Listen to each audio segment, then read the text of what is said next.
चलिए आते हैं अपन लोग अपने नेक्स्ट मेथड में। कौन सा मेथड है ये है बाय गॉस एलिमिनेशन मेथड। हम लोग क्या निकालेंगे, solution of simultaneous linear equation. अभी तक हम लोगों ने दो मेथड पढ़े, जैकोबीज मेथड पढ़ा और गॉस साइडल मेथड पढ़ा। अब अपन लोग तीसरा मेथड पढ़ेंगे, बाय गॉस एलिमिनेशन मेथड। ठीक, बहुत ही आसान मेथड है ये। आप लोग 12वीं में और M1 में भी पढ़ के आए हैं कि रैंक निकालना पड़ता है, फिर इक्वेशन सॉल्व करना पड़ता है। दो तरह की इक्वेशन होती है, कंसिस्टेंट, इनकंसिस्टेंट। तो सबसे पहले अपन लोग समझेंगे इक्वेशन कितने प्रकार की होती है। सबको पता है क्या, इक्वेशन दो प्रकार की होती हैं। देखते जाइएगा, जब क्वेश्चन करेंगे क्लियर हो जाएगा कौन कौन सी इक्वेशन होती है। एक होती है कंसिस्टेंट और दूसरी कौन सी होती है, दूसरी होती है इनकंसिस्टेंट। ठीक, इनकंसिस्टेंट में क्या होता है, नो सॉल्यूशन होता है, सभी को पता है, मतलब एक्स वाई जेड की वैल्यू नहीं आएगी। ठीक है, और कंसिस्टेंट में दो तरह के होते हैं। क्या होता है, एक होता है क्या, यूनिक सॉल्यूशन, और दूसरा क्या होता है, मेनी सॉल्यूशन।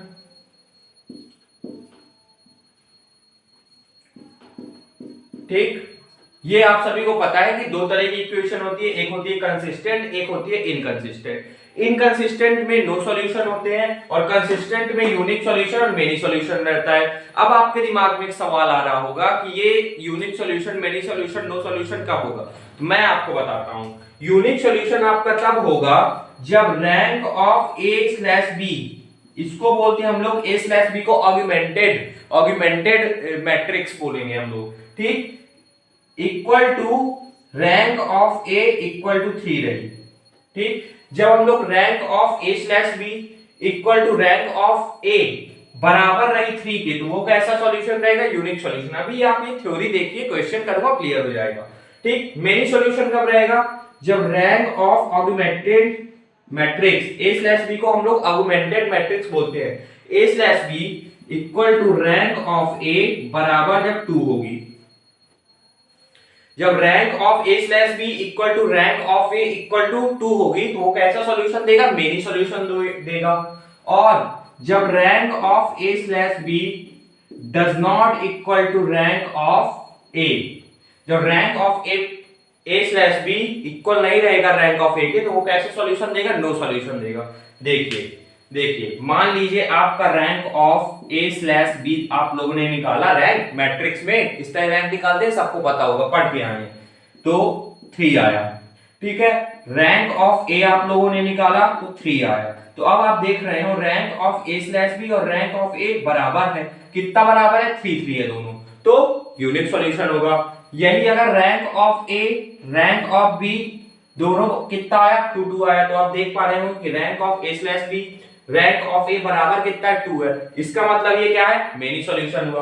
और मान लीजिए rank of A slash B आया 3 और रैंक ऑफ ए आया 2, तो आप देख पा रहे हो कि rank of A slash B rank of A does not equal है, डज नॉट इक्वल है, तो इनकंसिस्टेंट सॉल्यूशन है। समझ में आया होगा आपको। चलिए मैं एक एग्जांपल लेता हूं, एग्जांपल से आपको समझाता हूं ये ए स्लैश बी ये सब क्या है, कैसे निकलेगा। ठीक है, फिर अपन लोग क्वेश्चन करेंगे। ठीक, चलिए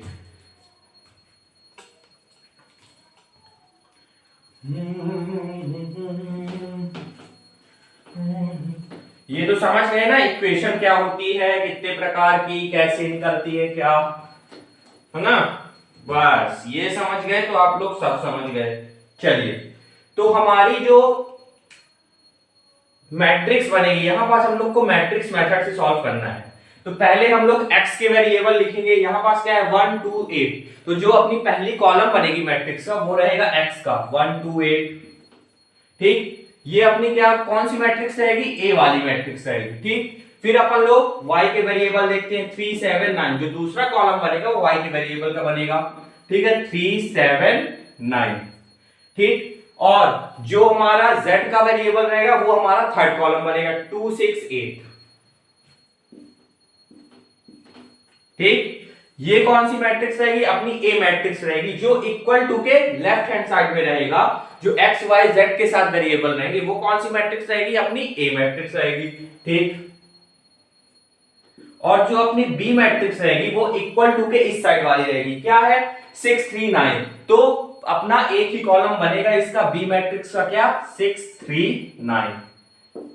ठीक, अब आप लोग समझ गए होंगे कि ए मैट्रिक्स अपनी क्या रहेगी, जो एक्स वाई जेड के साथ वेरिएबल रहेंगे वो अपनी ए मैट्रिक्स रहेगी। इक्वल टू के राइट हैंड साइड वाला क्या रहेगा, अपना बी मैट्रिक्स रहेगा। और हमको क्या पूछ रहा था कि ई रैंक निकालिए ए स्लैश बी का, है ना, ये पूछ रहा था। तो हम लोग इसमें क्या करेंगे, ए स्लैश बी का एक हम लोग मैट्रिक्स बनाएंगे। कैसे बनाएंगे देखिए, हमको क्या निकालना है, ए स्लैश बी निकालना है। ठीक, तो आप ए मैट्रिक्स पहले लिखिएगा 1 2 8 3 7 9 2 6 8। फिर ऐसे एक स्लैश बनाइएगा, बी मैट्रिक्स लिखिएगा 6 3 9 6 3 9। ये अभी अलग अलग मैट्रिक्स है, ये पूरी मैट्रिक्स ए है, ये पूरी मैट्रिक्स कौन सी बी है। लेकिन जब हम लोग रैंक निकालेंगे, तो हम लोग कंसीडर करेंगे ये पूरी एक ही मैट्रिक्स है। ठीक, पूरी एक ही मैट्रिक्स हम लोग कंसीडर करेंगे जब हम लोग क्या निकालेंगे, रैंक निकालेंगे। ये स्लैश इसलिए लगाया गया है ताकि आपको पता चले कि हाँ ये ए मैट्रिक्स है, ये बी मैट्रिक्स है। बाकी हम लोग जब रैंक निकालेंगे तो एक ही मैट्रिक्स कंसीडर करेंगे। तो पॉज करके इतना नोट करिए, क्वेश्चन पे आते बहुत ही क्लियर होगा। पॉज करिए और नोट करिए पहले इतना। आते हैं अपन लोग अपने क्वेश्चन पे। क्वेश्चन ध्यान से पढ़िए। क्वेश्चन क्या है, test the consistency and solve the equation. आपको ये 3 इक्वेशन दिए। इससे पहले मैं आपको बताना चाहता हूं क्या, कि जो इसका सॉल्यूशन निकलता है वो रहता है अपना ax इक्वल टू बी। ठीक, और ये जो x है, ये होता है मैट्रिक्स x y z। ठीक है, ये आप ध्यान रखिएगा। चलिए, तो क्या दिया है, test the consistency and solve the equation. तो सबसे पहले क्या करेंगे, हम लोग इस इक्वेशन की मदद से क्या निकालेंगे, a निकालेंगे, b निकालेंगे। a क्या होता है, जो x y z के वेरिएबल होते हैं, मैट्रिक्स। और b क्या होता है, इक्वल टू के जो राइट हैंड साइड में रहता है वो b मैट्रिक्स बनेगी। ठीक है, चलिए, तो पहले a मैट्रिक्स निकालता हूं। क्या होगा, जो x y z के वेरिएबल हैं, x का क्या है, x का वेरिएबल क्या है, -3 -1 और 1। कैसे हम लोग इसको मैट्रिक्स में लिखेंगे, कॉलम वाइज लिखेंगे। चलिए, तो -3 -1 और 1 5 7, सॉरी यहां पास y है नहीं, तो मतलब अगर y नहीं है तो क्या रहेगा, 0। तो ये हो जाएगा -5 0 और y 1। फिर z देखते हैं, क्या 36 7 -10, 36 7 -10। ये क्या बन गई, अपनी ए मैट्रिक्स बन गई। अब क्या करेंगे, बी मैट्रिक्स बनाएंगे। चलिए, तो बनाते हैं। तो बी मैट्रिक्स क्या होती है, जो इक्वल टू के राइट हैंड साइड में होता है वो क्या रहती है, बी मैट्रिक्स। तो बी मैट्रिक्स क्या है, 10 5 -4। चलिए, अब क्या करेंगे, हम लोग ऑगमेंटेड मैट्रिक्स बनाएंगे। ऑगमेंटेड मैट्रिक्स क्या होती है, मैंने आपको बताया था a स्लैश b। इसको क्या बोलते हैं हम लोग, ऑगमेंटेड मैट्रिक्स।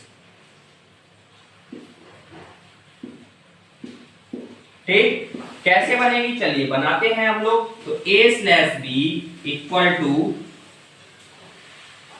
a मैट्रिक्स लिखते हैं पहले -3 -5 36। बी मैट्रिक्स लिखते हैं -1 0, सॉरी ए मैट्रिक्स अभी पूरी लिख लें, फिर 1 1 -10। फिर यहां पर स्लैश लगाएंगे, बी मैट्रिक्स लिखेंगे। बी मैट्रिक्स क्या है, 10 5 -4।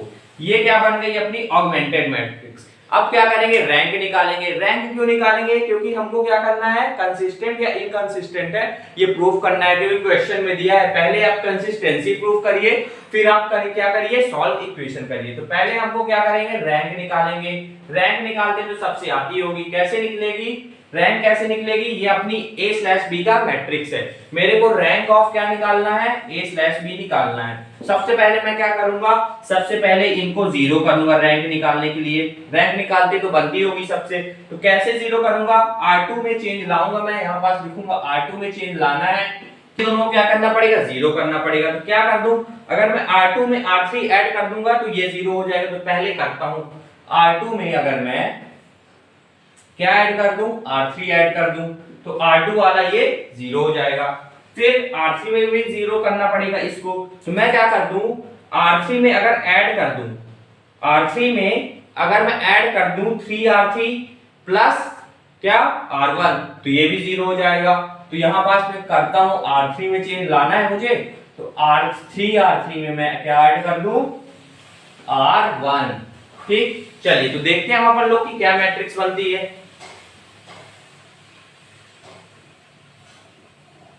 चेंज कहां हमको लाना है, R2 और R3 में। तो R1 matrix as it is, मतलब R1 वाला जो रो रहेगा वो एज इट इज रहेगा। ठीक है, तो R1 क्या है -3, मैं कहूं या कहूं रो 1 क्या है -3 -5 36। R2 में चेंज लाना है, R2 में चेंज क्या करना है, R2 प्लस R3। तो R2 रहेगा -1 प्लस 1, -1 प्लस 1 0, ये लीजिए 0 आ गया। फिर क्या है R2, R2 -5 plus, sorry R2 कितना है 0 प्लस 1, 0 प्लस 1 1। फिर क्या है 7 प्लस 10 करना है, तो 7 माइनस 10 -3।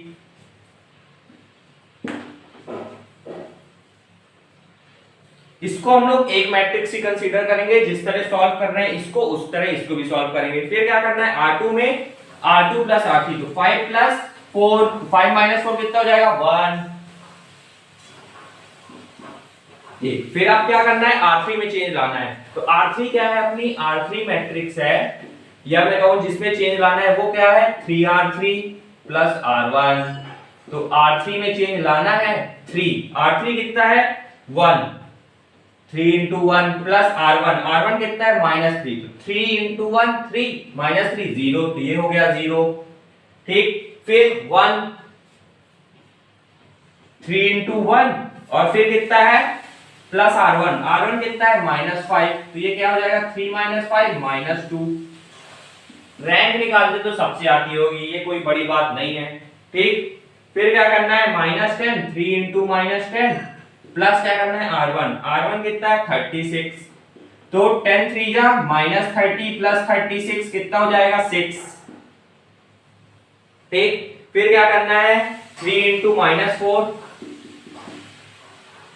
प्लस क्या करेंगे R1, R1 कितना है 10, तो 4 3 जा 12, लेकिन माइनस में प्लस 10 कितना आ जाएगा ये -2। ये क्या बन गई अपनी मैट्रिक्स। हम लोग क्या निकाल रहे हैं, रैंक निकाल रहे हैं। चलिए अब क्या करेंगे, अब इसको 0 करेंगे, है ना, क्योंकि प्रोसेस ये पहले इसको 0 करेंगे फिर इनको 0 करेंगे। चलिए तो 0 करते हैं इसको, कैसे 0 करेंगे देखते हैं क्या कुछ चेंजेस हो रहे हैं। हाँ, अगर मैं R3 में प्लस कर दूं 2R1, तो ये मुझे 0 मिल जाएगा। R3 कितना है -2 plus 2 into R1, sorry 2 into R2 है, ये R2 है, रो 2 है, तो 2 into R2 कर दो तो कितना हो जाएगा ये +2 हो जाएगा, तो -2 + 2 0 हो जाएगा। तो ये हो जाएगा अपना क्या, R3 में चेंज लाना है तो R1 और R2 रो एकदम एज इट इज रहेगी। तो -3 -5 36, 0 1 -3 0, R3 में चेंज लाना है /10 1। ठीक है, तो 0 + 2 into R2, 0 + 2 into 0 0। ठीक है, -2, R3 कितना है -2 प्लस 2 into R2, R2 कितना है 1, तो -2 + 2 0, तो ये भी हो गया 0। ठीक, फिर इसको करेंगे तो ये कितना है, R3 कितना है 6 प्लस 2 into R2, 2 into -3, तो ये हो जाएगा 6 - 6 0। ठीक, ये कितना हो जाएगा -2 + 2 into 2, 2 into 1, तो ये क्या हो जाएगा -2 + 2 0, ये भी हो गया क्या 0। ठीक, अब मुझे कुछ 0 नहीं कर सकता हूं तो मैं यहीं पास छोड़ दूंगा। तो सबसे पहले क्या निकलेगी, अपनी रैंक निकलेगी। तो rank of A/B, rank of A/B कितना आया बताइए आप।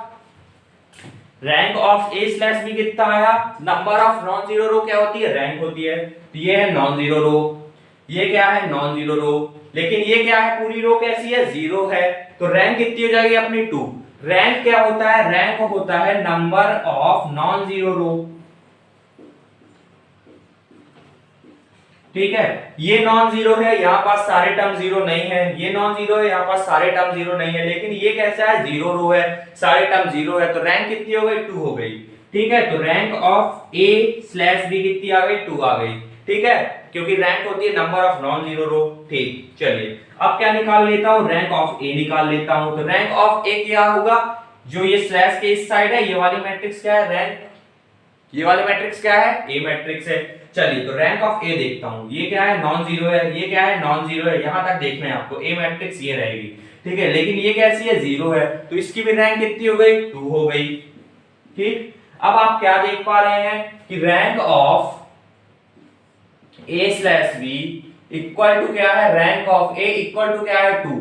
अगर rank of a slash B equal to rank of a equal to 2 ही तो कैसा सॉल्यूशन निकलता था, कंसिस्टेंट होती थी इक्वेशन, और कैसा सॉल्यूशन निकलता था, मेनी सॉल्यूशन। तो आप यहां पास लिखिएगा it is consistent and has many solution. ठीक, अब क्या करेंगे, अब अपन लोग क्या करेंगे, अब अपन लोग निकालेंगे क्या, अब अपन लोग निकालेंगे सॉल्यूशन। तो सॉल्यूशन का पता ही आपको मैंने शुरू में बताया है, क्या होता है, ax इक्वल टू बी। तो अपनी लास्ट मैट्रिक्स में जाएंगे जहां से रैंक निकला है, तो ए मैट्रिक्स क्या है अपनी, ये रहेगी ए मैट्रिक्स, ये स्लैश के साइड वाली ए मैट्रिक्स रहेगी, क्या है ए मैट्रिक्स, -3 -5 3 0 1 -3 0 0 0। ठीक, ये क्या है अपनी ए मैट्रिक्स। एक्स मैट्रिक्स सबको पता है क्या होती है, मैंने बताया है एक्स वाई जेड। और बी मैट्रिक्स क्या होती है, ये 10 1 0 स्लैश के उस साइड 10 1 0। ये क्या निकल आई अपनी, ये निकल आई अपनी, क्या निकल आई बताइए आप, ये निकल आया अपना, शायद मैंने कहीं गलत किया क्या, नहीं सही है। ठीक, ये क्या अपना निकल आया, सॉल्यूशन में पुट कर दिया value ax equal to b। अब क्या करेंगे, वैल्यू निकालेंगे x y z की। चलिए अपन लोग क्या करेंगे, पहली रो को x y z से इंटू करेंगे, मतलब इसको x से, इसको y से, इसको z से इक्वल टू 10 करेंगे, फिर इसको भी उसी तरह, इसको भी उसी तरह करेंगे। चलिए सॉल्व करते हैं। तो -3 इंटू एक्स करेंगे, -3x, -5 इंटू y करेंगे तो -5y, 3 इंटू z करेंगे +3z, और इक्वल टू क्या करेंगे 10। ठीक,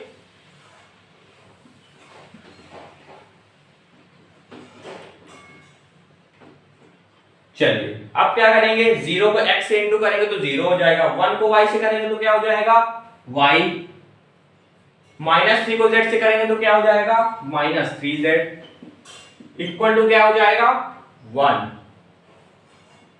ठीक है, 0 0 0 इसको इंटू करने का मतलब नहीं है क्योंकि 0 ही हो जाएगा। कैसे सॉल्यूशन निकलेंगे, मेनी सॉल्यूशन निकलेंगे, बहुत सारे सॉल्यूशन। तो ये दोनों इक्वेशन को सॉल्व करेंगे, अपनी x y z की वैल्यू निकालेंगे। कैसे सॉल्व करेंगे, मेनी सॉल्यूशन निकलेंगे। तो मैं एक काम करता हूं, z को क्या मान लेता हूं 0। अगर मैं इसकी जगह z की, मैं इसको इक्वेशन 1 मानता हूं, इसको इक्वेशन 2 मानता हूं।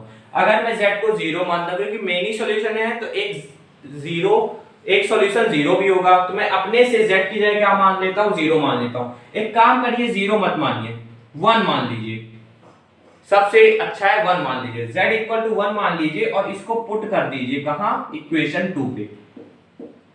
अगर मैं z को 1 मान लेता हूं, इक्वेशन 2 में पुट करता हूं तो मुझे y की वैल्यू आ जाएगी, y की वैल्यू आ जाएगी, और z की वैल्यू मैंने अपने से मान ली है, इस इक्वेशन में पुट करूंगा और क्या क्या x की वैल्यू आ जाएगी। तो आप z की वैल्यू कुछ भी मान सकते हैं। अगर दो इक्वेशन आपको ऐसी बनती हैं, कुछ ऐसा सिचुएशन क्रिएट होता है, तो आप z की वैल्यू कुछ भी मानिए। आप y की वैल्यू मान सकते हैं, लेकिन मैं z की वैल्यू मान रहा हूं 1 लाख 2 लाख, जितनी आपको मानना हो मानिए, लेकिन सबसे सरल भाषा में बोलूं तो 1 सबसे अच्छा है। चलिए पुट करता हूं, तो हो जाएगा y - 3 इंटू z की जगह क्या पुट करना है 1 इक्वल टू 1, तो y - 3 इंटू 1 3 इक्वल टू 1, तो y is equal to 1 minus की उस साइड गया तो +3, तो y कितना आ गया अपना, y आ गया 4।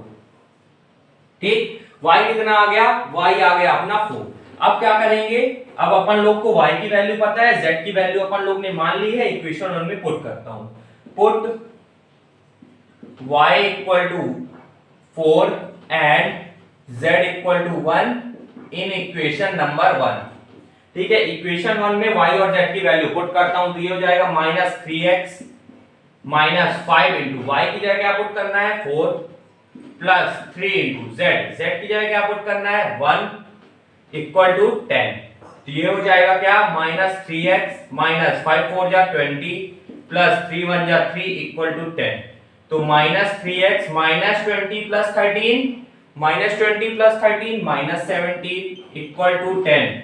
तो -3x इक्वल टू 10 प्लस 17, तो -3x इक्वल टू 27 और 3 1 या 3 9 या 27, तो x कितना आ गया -9।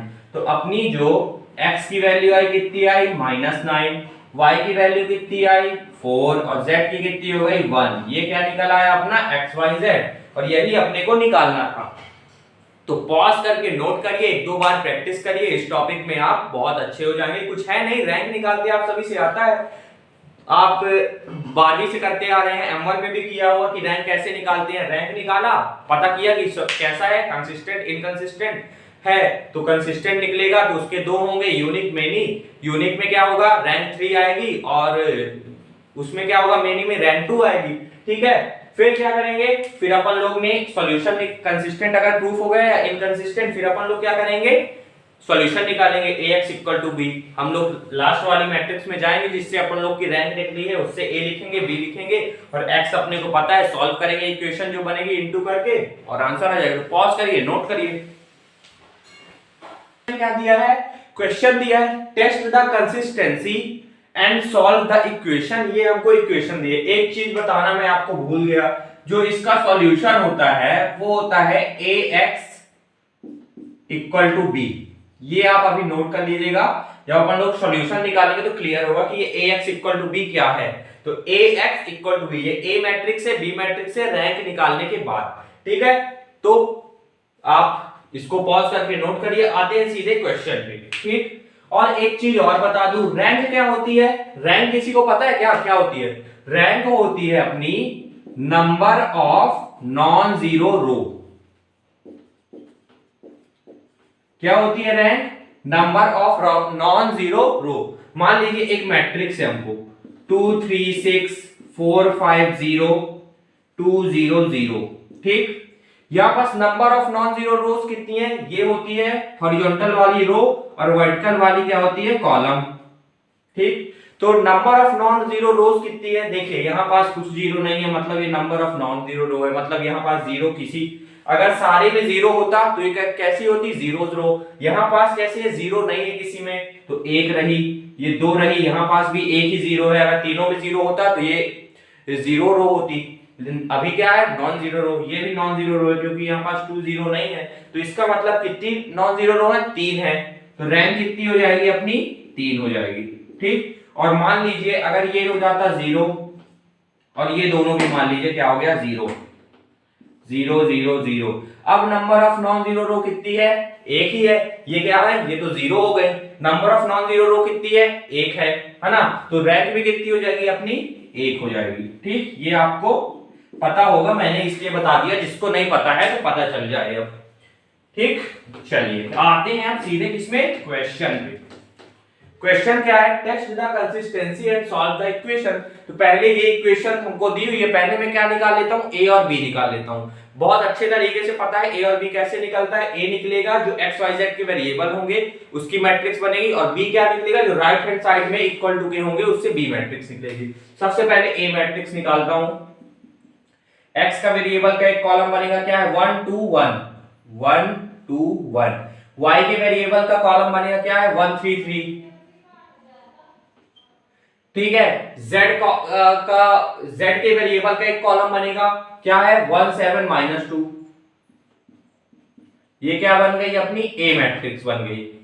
अब क्या बनाएंगे? b मैट्रिक्स बनाएंगे। तो b मैट्रिक्स क्या होता है? जो इक्वल टू के राइट हैंड साइड में होता है वो क्या होता है? अपना b मैट्रिक्स। तो b मैट्रिक्स कितनी हो गई अपनी? 3 0 17। ठीक, चलिए a और b अपन लोग ने निकाल लिया है। अब अपने को क्या निकालना है? अब अपने को निकालना है rank of a slash b। ठीक, अब अपने को rank of a slash b निकालना है। a स्लैश b को हम लोग बोलते हैं ऑगमेंटेड मैट्रिक्स। जब हम लोग की मैट्रिक्स बनेगी तो उसको बोलते हैं ऑगमेंटेड मैट्रिक्स। ठीक है, तो मैं यहां पास लिखूंगा a स्लैश b, इसको क्या बोलते हैं? Augmented matrix. ठीक, चलिए तो ऑगमेंटेड मैट्रिक्स बनाता हूं मैं। तो a स्लैश b, तो ये हो जाएगा अपना a क्या है अपना? 1 1 1 2 3 7 1 3 -2 स्लैश b कितना है? 3 0 17। ठीक, ये क्या बन गई अपनी ऑगमेंटेड मैट्रिक्स बन गई। लेकिन जब हम लोग इसका रैंक निकालना है अपने को, क्योंकि अपने को rank of A slash B equal to rank of A equal to 3, rank of A slash B equal to rank of A equal to 2 पता करना पड़ेगा। अगर आता है, अगर रैंक 2 आई तो मेनी सॉल्यूशन निकलेगा, रैंक 3 आई तो कैसा सॉल्यूशन निकलेगा बताइए, यूनिट सॉल्यूशन निकलेगा। और अगर A rank of A slash B equal does not equal to rank of A रही तो नो सॉल्यूशन निकलेगा। तो देखना पड़ेगा, क्योंकि क्वेश्चन में दिया है, पहले कंसिस्टेंसी चेक करिए, फिर आप क्या करिए, इक्वेशन को सॉल्व करिए। चलिए, तो अब हम लोग क्या करेंगे, इसका रैंक निकालेंगे। ठीक है, तो यहां पास मैं लिखता हूं rank of A slash B. ठीक, रैंक निकालने के लिए सबसे पहले हम लोग क्या करेंगे, ये दोनों को क्या करेंगे, जीरो करेंगे। रो 3 और रो 2 के जो कॉलम 1 है, ये क्या है, column 1 2, first column second row, और फर्स्ट कॉलम का थर्ड रो का पहला डिजिट क्या करेंगे, पहले जीरो करेंगे। तो चलिए करते हैं, कैसे जीरो होगा, अगर मैं R2 में चेंज लाता हूं, R2 मेरे को ये दोनों जीरो करना है, तो मैं क्या कर सकता हूं, R2 में माइनस कर दूंगा 2R1। ठीक है, R2 में 2R1 माइनस कर दूंगा तो ये जीरो हो जाएगा। रैंक निकालते सबको बनता होगा। और R3 में भी चेंज लाना है, तो मैं क्या कर दूंगा, R3 में माइनस कर दूंगा क्या, R1 कर दूंगा। इसको हम लोग को एक ही मैट्रिक्स कंसीडर करनी है। ठीक है, पॉज करके इतना नोट करिए, मैं देखूं आ रहा है कैमरे पे कि नहीं। चलिए, तो हमको rank of A slash B निकालना है, तो सबसे पहले ये दोनों को क्या करना पड़ेगा, जीरो करना पड़ेगा। तो R2 में चेंज लाना है, क्या चेंज लाना है, R2 में 2R1 माइनस कर देना है, R2 रो में ये माइनस कर देना है। चलिए करते हैं। तो पहली रो लिख देता हूं जिस तरह है, क्योंकि पहले रो में हमको कोई चेंजेस नहीं लाना है। ठीक, अब क्या करना है, R2 में 2R1 माइनस करना है। तो R2 कितना है यहां पास, 2 माइनस 2 इंटू R1, R1 कितना है 1। ठीक है, 2 माइनस 2 0, ये हो गया 0। ठीक, यहां पास करता हूं। चलिए, R2 में चेंज लाना है, क्या करना है, R2 माइनस 2R1। ठीक है, तो अब R2 का दूसरा डिजिट देखेंगे, क्या है 3 माइनस 2 इंटू R1, R1 का दूसरा डिजिट 1, तो ये हो जाएगा 3 माइनस 2, 3 माइनस 2 1, तो ये आ गया 1। ठीक है, फिर R2 में देखना है, R2 का थर्ड डिजिट कितना है 7 माइनस 2 इंटू R1, R1 का थर्ड डिजिट 1, रैंक निकालते सबको आती होगी, तो 7 माइनस 2 5। ठीक, अब क्या करना है, R2 का फोर्थ डिजिट, इसको हम लोग एक मैट्रिक्स ही कंसीडर करेंगे, ये फोर्थ डिजिट होगा अपना। तो 0 माइनस 2 इंटू R1, R1 कितना है 3, 2 3 का 6 माइनस 6। ठीक, अब R3 में चेंज लाना है, तो R3 क्या है अपना, R3 है अपना R3 माइनस R1। ठीक है, तो 1 माइनस 1 0, फिर 3 माइनस 1 2, फिर माइनस 2 माइनस 1 माइनस 3। ठीक है, 17 माइनस 3 14। तो ये क्या बन गई अपनी rank of A slash B का पहला स्टेप अपना कंप्लीट हुआ। ठीक, अब क्या करेंगे, अब किसको जीरो करेंगे, अब अपन लोग इसको जीरो करेंगे। ठीक है, इसको जीरो करेंगे। ठीक है, तो इसको जीरो करने के लिए अपन लोग क्या कर देंगे, अपन लोग अगर R3 में 2R1 माइनस कर देंगे तो ये जीरो हो जाएगा।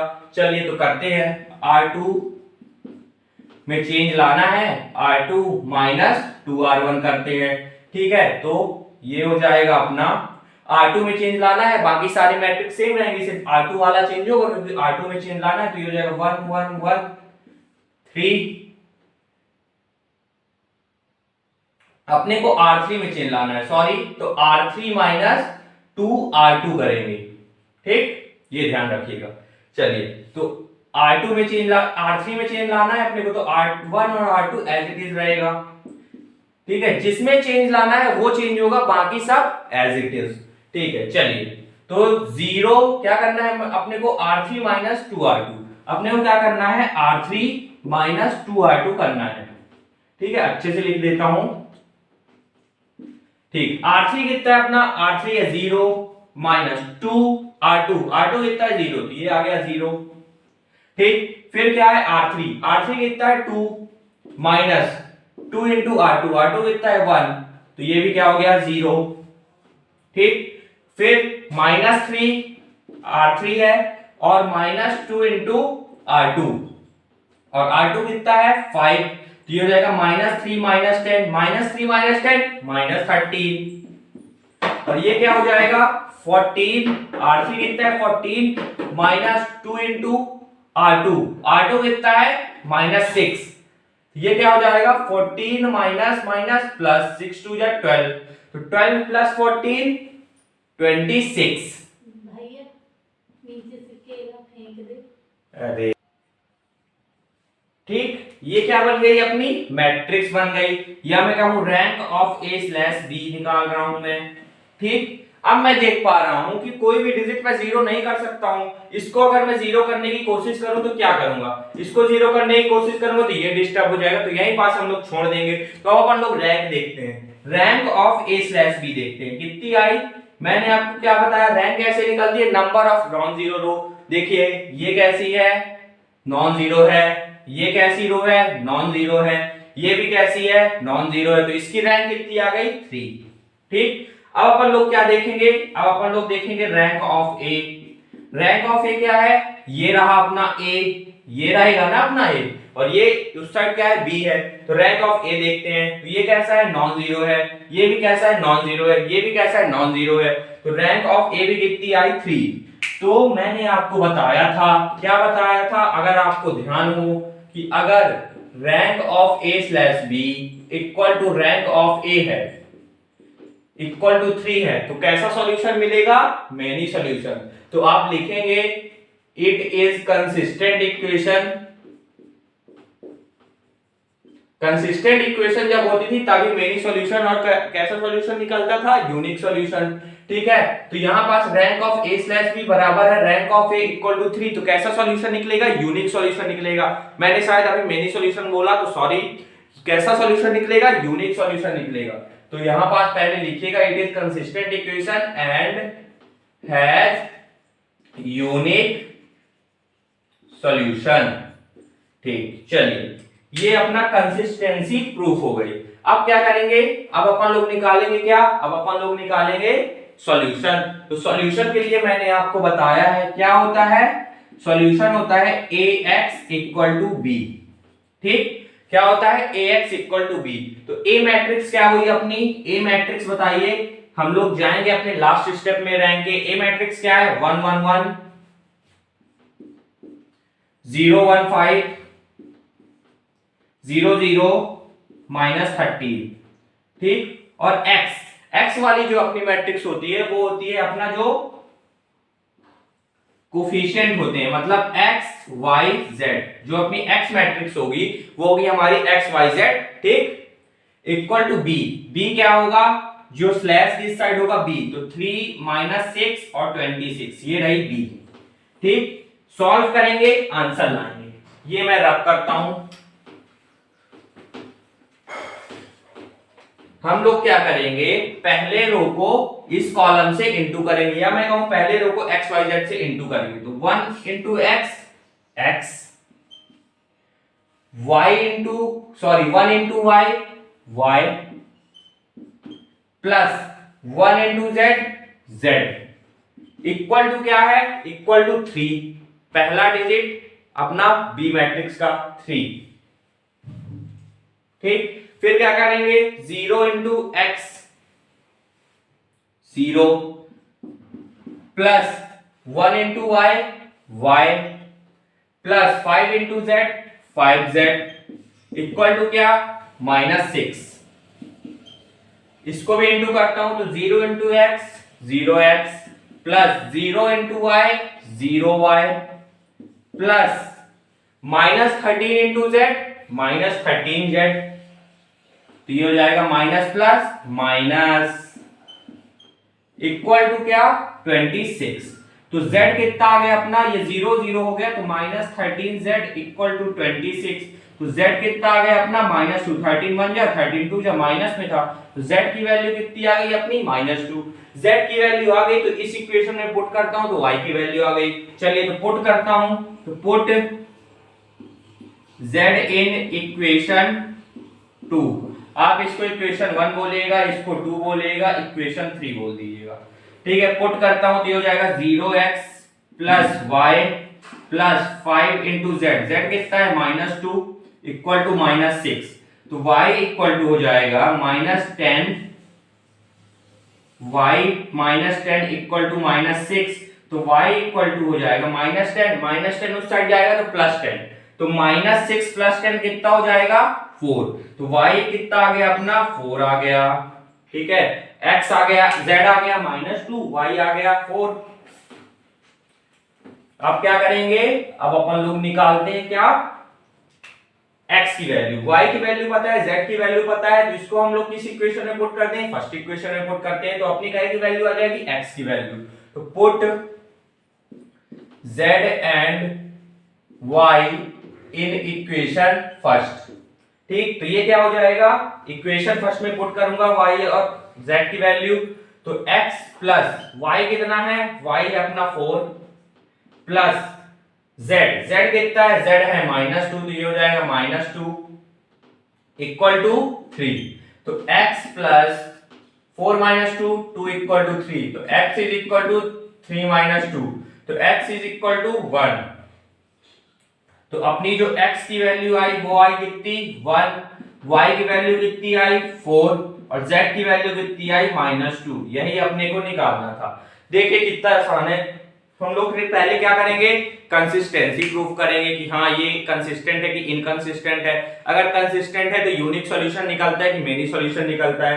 फिर अपन लोग ने क्या किया, फिर अपन लोग ने सॉल्यूशन निकाला ax = b। a मैट्रिक्स क्या होगी, जो अपनी रैंक जिससे निकली होगी उससे a निकालेंगे और b निकालेंगे, और x मैट्रिक्स क्या होता है x y z पुट करेंगे, आंसर आएगा। पॉज करके नोट करिए, एक क्वेश्चन और करते हैं, टॉपिक खत्म से।